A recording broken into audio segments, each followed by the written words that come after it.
Hey everybody, how's it going? This is John Breeden. It is June 24th, 2019. It is Monday on the show, which means I got a lot to talk about here today. It is the fallout of the Gateway Sonoma race weekend. Trucks were at Gateway on Saturday night, and of course the Cup Series was at Sonoma on Sunday. The farewell race for Darrell Waltrip. Darrell Waltrip, a 19-year career in the booth for Fox Sports, has come to an end. Came to an end at the conclusion of the Toyota Save Mart 350. It was a very emotional day, to say the least, watching all the Fox coverage. And I want to go ahead and start with this. So, yesterday's race really wasn't much. Really wasn't much at all, as a matter of fact. The only two cautions were for the stage cautions, and Martin Truex Jr.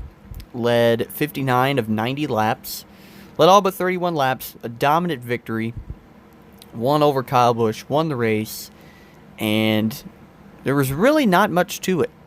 Kyle Busch came in second.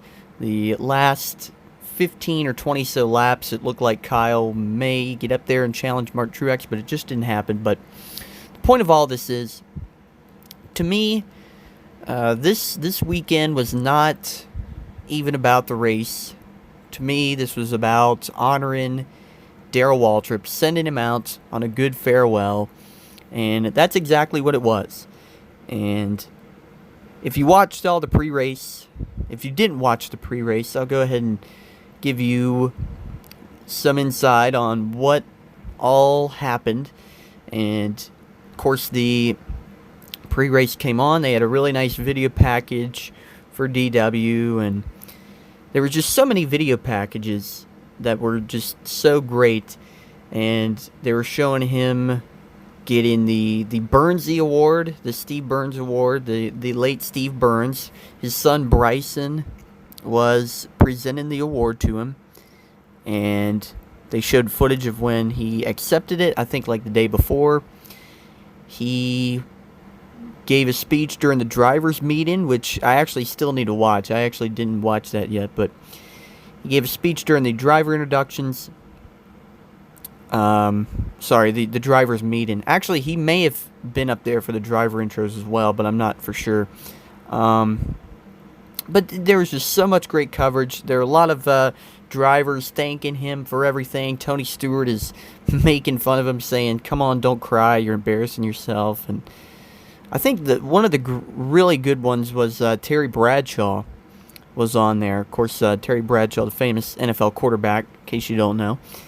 And he was on there saying that DW has always been by his side. And I actually had no idea that they are like best friends. And he talked about how they buried his brother. And it was a really, really sad story. And he was talking about how DW was there for him. And DW said, yeah, we've been best friends for a long time. And I thought that was really nice. And the best video that they showed was the video with Stevie, which is DW's wife.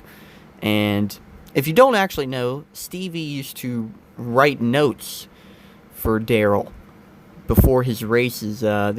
She would write Bible verses, and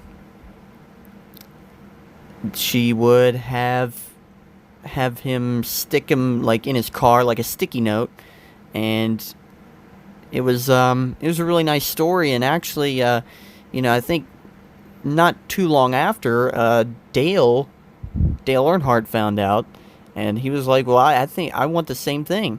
And Stevie started writing notes for Darrell and Dale. So it was a really nice story. But basically, the point is, this video is Stevie basically narrating DW's life, their life together, how they met, DW's career as a driver, career as a commentator. And as this video is going on, she's like writing it. She's writing it as she's talking.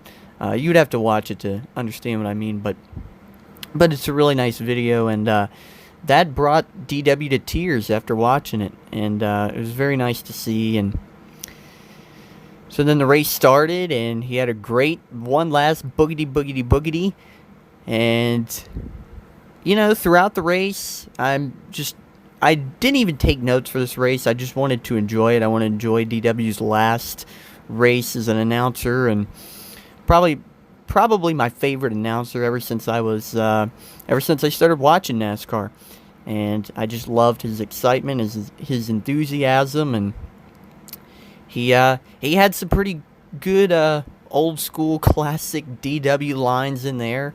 Kyle Busch had like his nose all bent up and caved in, and he said that M&M is crushed. Just a classic DW line. And Mike Joy threw in another joke there, something like I forget what it was. There's something about M&Ms, but it was funny anyway. And so then I think it was like 5 or 6 laps to go. And, of course, that was the battle between Kyle and Truex. Kyle was trying to close in, but Truex was holding him off. And DW says...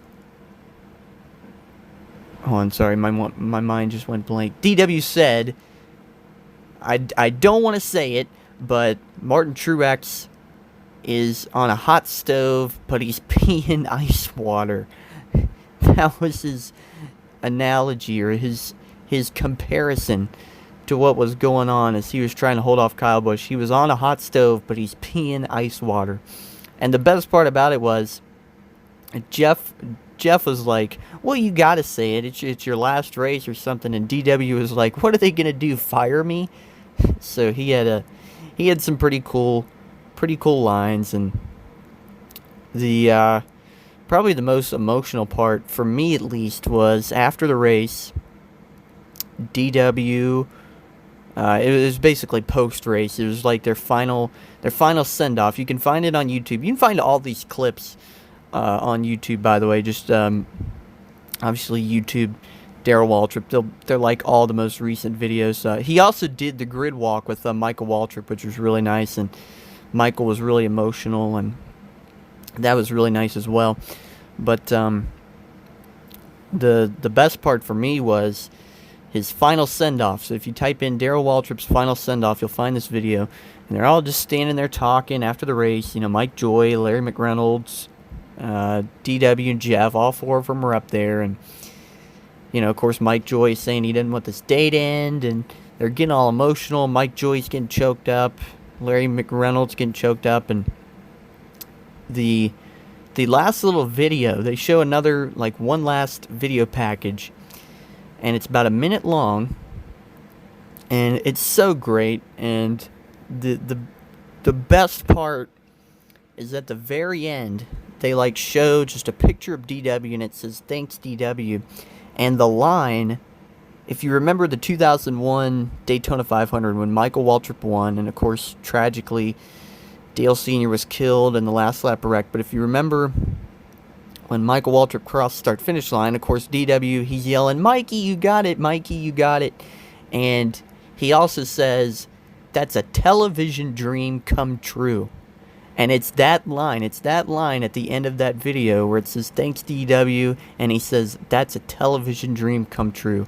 I just thought that brought tears to my eyes. I just thought that was awesome. That was an awesome video put together, and the last little clip, the last scene is they're all having a group hug, and then it goes off the air. So I just wanted to give my thoughts on Darrell's last race, because I'd be remiss if I didn't talk about it. And a guy who has been my favorite commentator over the years, who's made NASCAR incredibly exciting for me, and really one of my inspirations to eventually be a NASCAR commentator, because I used to watch DW. I've watched DW for the longest time, and I just thought, man, this guy, he is so excited and he's so passionate about NASCAR and driving race cars, and it's like I want to have that emotion when I go and do it at some point. and I just thought it was great. So, yeah, definitely go ahead and check it out, and he's definitely going to be missed. And it's weird because it seems so much harder to see DW go than perhaps drivers, because like Jeff Gordon and Dale Jr., they retired, and it was very sad. It was obviously very sad when they retired from racing, but then you would see them every week in the booth, whether Jeff for Fox or Dale for NBC, and it was like, well, we still get to see him, so it's great.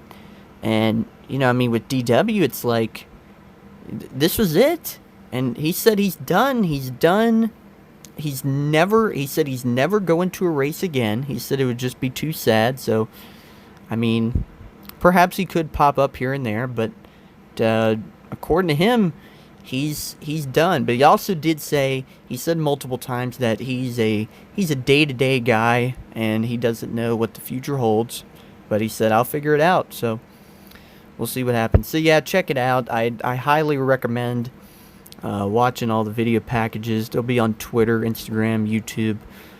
Especially watch the Darrell Waltrip final send-off from Sonoma. Just YouTube that, as well as the Stevie Waltrip video. Both very great videos dedicated to Darrell Waltrip, a legendary driver and a legendary announcer, and he will absolutely be missed in the Fox booth for years to come. So that's that. So we got Gateway to talk about on Saturday night. Like I said, this race weekend really wasn't much as far as the actual racing goes. This really was just a weekend to honor Darrell Waltrip, in my opinion, which I thought, regardless, that's how it should have been. I just wish it would have been a better race for DW's final race, but it was what it was, and it was still a great send-off for DW, and I enjoyed every second of it. So there you go. So we're going to talk about Gateway here. I didn't take any notes this weekend, so I'm going to go basically off of what I remember. But Ross Chastain, who a week ago at Iowa initially won the race, and he was then disqualified after failing post-race inspection. It's the first time it's happened this year since they added the new rule that if you fail inspection, you're DQ'd. And so Ross Chastain just took it to the bank at Gateway. He won. He had a fast race car and won the race. Sweet redemption for Chastain. And if I get the race results will not load on my computer here, so I'm just going to kind of base everything off of what I remember. Really, all you really need to know is near the end of the race, Christian Eckes was driving the 51 for Kyle Busch, and he actually drove this race last year and ran pretty good. He led some laps and actually almost won, but he got involved in an accident and ended up costing him the race. But it was the final pit stop where Eckes is running up front by about a little over a second over Ross Chastain. And they came to pit, and Ross Chastain just beat him off a pit road. And he didn't look back, didn't give up the lead for the rest of the race. There was a late caution, and I forget for who it was, but there was a late caution. And so Ross Chastain got away on the restart. And on the last lap, Todd Gilliland, Christian Eckes, Stuart Friesen all battling, and Friesen got in the back of Eckes. He spun on the last lap. There was no caution, and Ross Chastain won the race. Christian Eckes was really mad I wouldn't say really mad, but he just kind of looked frustrated with Stuart Friesen because apparently, from what I don't remember, Friesen spun him out at that exact same race last year. So, there you go. And yeah, so Ross Chastain redeems himself. He's only 38 points outside the top 20. And yeah, no question, he's going to be in the playoffs. He'll rack up enough points to get himself inside the top 20 to ensure that his 2 wins will count towards the playoffs. And yeah, I mean, Ross Chastain, let me tell you something. If you want to hop on a bandwagon in the truck series, I suggest hopping on the Ross Chastain bandwagon. I mean, I absolutely love this guy. I mean, he is awesome. He's a watermelon farmer, and after every race he smashes a watermelon after the race. I just think that's awesome. But I mean, besides that, I mean, he's a really good guy. And, man, he is so excited after he wins a race. I just absolutely love that guy, and I'm definitely pulling for him this year, no doubt. I really hope he can get the championship with that team, and that would be something. But Grant Enfinger ran good in the race. He won both stages, and was not able to pull it off, though. Pull off the win. Stuart Friesen was running good, and those two KBM trucks, I mean, Eckes was leading laps, and Todd Gilliland was up there, and who else? Myatt Snyder, who was in the 13 truck this week for Johnny Sauter. Johnny Sauter was suspended after his actions last week towards Austin Hill. Remember, Johnny Sauter wrecked Austin Hill under caution. I talked about last week how I thought it was pretty unnecessary, and I'm actually surprised he got suspended. I didn't think they were going to suspend him. I thought he was just going to get a fine. But yeah, NASCAR, they put their foot down on this one, and he said, hey, we're going to suspend you for one race. So there you go. I mean, it really doesn't matter to Johnny. I mean, he already has a win this year at Dover, so it doesn't really affect him. He's already in the playoffs, but yeah, there you go. And that was that. So that was the truck race. Ross Chastain gets his second win of the year. And so there you go. Cup on Sunday, like I mentioned, not much of a race. Only 2 cautions all race long. And William Byron was on the outside of the front row. I take that back. Kyle Larson actually started on the pole, but he didn't even lead the first lap. And William Byron took off, and he led all 20 laps in the first stage. By the way, Sonoma is now 90 laps instead of 110, which is what it was formerly, but they made the track longer. You'd have to look at it, but they actually they cut through into the infield and go a different route before they get to the S's. So you would just have to go look at it. I'm sure everybody listening to this watched and know what I'm talking about, so I'm really explaining this for no reason, but nonetheless, the track is a bit longer, so they shortened the amount of laps, but still the same length, the Toyota Save Mart 350. And so William Byron, he led all 20 laps in the first stage, and he won. And Chase Elliott was running well as Martin Truex Jr. And the thing was, though, they did not finish where they were. Chase Elliott and Martin Truex were actually second and third at one point, but they decided to come in and pit right before the stage ended, so they would come out front to begin stage 2. And so Denny Hamlin ended up second in the stage 1. Third was Logano. Fourth, Larson. Fifth, Almirola. Sixth, Buescher. Seventh, Bowman. Eighth, Harvick. Ninth, Menard. 10th, Johnson.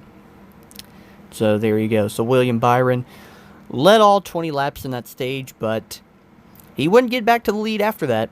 Stage 2 started off with Martin Truex Jr. leading, and Chase Elliott was close in behind. They pretty much... So Michael McDowell, I believe, spun out in stage 1, and I believe he also spun out in the final stage, but both of them were not any cautions. Neither of them were cautions, I should say.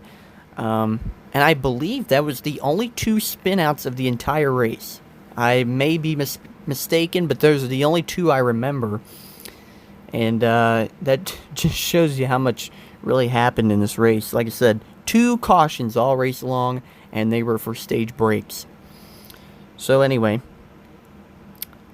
Truex led, and he led, and then they came to pit road late, and Denny Hamlin stayed out, and Denny Hamlin won stage 2. Basically, long story short, the leaders came in, and Hamlin decided to stay out, and he won the second stage, which did not set him up well for stage 3, but nonetheless, the top 10 for this second stage, if I can get it right here.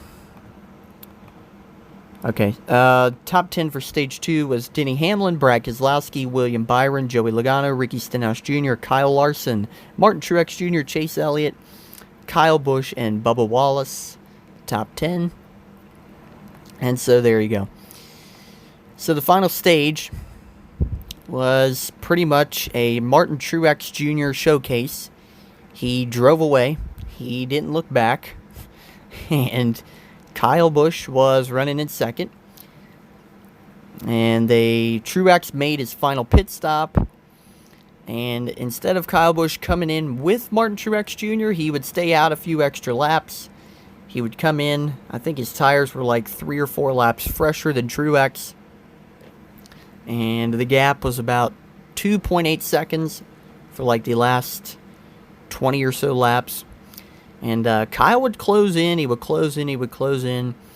He would get within about, I think the closest he got was about 9/10 of a second. And it was really only on corner entry. So Kyle would dive into the corners and try to get close to Truex. And then Truex would just widen that gap again.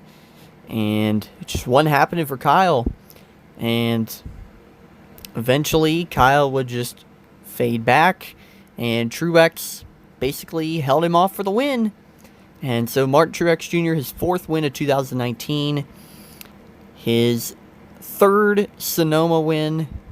Actually, that's his 2nd consecutive Sonoma win. His first one was back in 2013. And yeah, he ties Kyle Busch for the most wins this year with 4. So there you go. Martin Truex Jr. wins at Sonoma. So, like you said, I pretty much went through that pretty quick. It was not a lot happening in this race. And Martin Truex Jr. just dominated. And that was that. But there were some good finishes for some guys. And I want to point out, Matt DiBenedetto finished in 4th place. His best career finish. He had a Darrell Waltrip tribute paint scheme this week. And Matt DiBenedetto took it to the bank. Best career finish. I believe that's also the best finish for Levine Family Racing. I may be mistaken, but I believe it is. And so, yeah. Also, Ryan Newman was 7th place. A good run for him. And I'll go ahead and go through these race results here. Top 10 was Martin Truex Jr., Kyle Busch, Ryan Blaney, Matt DiBenedetto, Denny Hamlin. Then it's Kevin Harvick, Ryan Newman, Eric Jones, Eric Almirola, Kyle Larson. We had 11th through 20th. Clint Bowyer, Jimmy Johnson, Kurt Busch, Alex Bowman, Daniel Hemrick, Chris Buescher, Daniel Suarez, who Suarez was actually running 5th at one point, and his last pit stop, uncontrolled tire. So he ended up 17th instead of 5th. 18th was Brad Keselowski, 19th William Byron, 20th David Reagan. 21st through 30th, Ricky Stenhouse Jr., Paul Menard, Joey Logano, Austin Dillon, Michael McDowell, Bubba Wallace, Ty Dillon, Matt Tifft, Ryan Preece, and Parker Kligerman. Then rounding out the field, Landon Castle, Corey LaJoie, Ross Chastain, Justin Haley, Reed Sorensen, Cody Ware, Chase Elliott, who had oil pressure issues in that final stage. Chase Elliott went to the garage. He was out of it. I think he was running like 3rd place at the time. And then J.J. Yaley, 38th, rounding out the field. So, yeah, there you go. That is Sonoma. And regardless of this race, like I said, this was all about Darrell Waltrip, how it should have been. And overall, thumbs up for the weekend. And that's that. So we have Chicagoland coming up. A triple header weekend. Trucks Xfinity Cup. NBC is taking over for the remainder of the year. Rick Allen, Steve Letarte, Dale Jr., Jeff Burton, all up there in the booth. And we'll see where it goes in Chicago. Hey, remember, Chicagoland was pretty much the best finish last year, unless you, I guess you contend with the Roval and Martinsville, but of course Kyle Busch and Kyle Larson going at it on the last lap. Dale Jr.'s famous slide job call, and yeah, we'll see if Chicagoland can live up to the hype once again this year and put on another great race. So that's it from me, and I'll be back later on this week to preview Chicagoland. And that's it, everybody. Have a great day.